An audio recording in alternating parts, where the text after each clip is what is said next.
சிலரை உன் வட்டாரத்தில் நான் துரத்தி இருக்கிறேன்.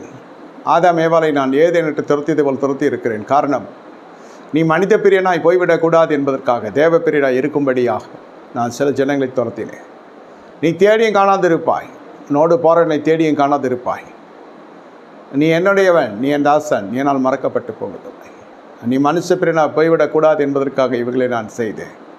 ஏனென்று கேள்வி கேட்க உனக்கு அதிகாரம் இல்லை. சகலத்து நாட்டில் நேர்த்தியை செய்து முடிக்கிற கர்த்தர். நான் அருள் செய்த ஆவியானவர், என்னால் நீ பெற்ற அபிஷேகம் உன்னை சகல சத்தியத்துக்குள் வழி நடத்தும். நேர் வழியை நடத்தி செல்லுகிறது பரிசுத்த ஆவியானவர். மனுஷன் எனக்கு என்னத்தை செய்வான்? மனுஷர் உனக்கு எந்த சகாயத்தை செய்ய நான் விடுகிறதில்லை. மனுஷன் மீது உன் பார்வை போனதற்கான காரணம், அவர்களுனை சீர்படுத்துவார் சிறப்படுத்துவார் நினைத்தாய். ஆகையால் சில ஐக்கியங்களை நான் உடைத்து முறித்து அப்புறப்படுத்தியிருக்கிறேன்.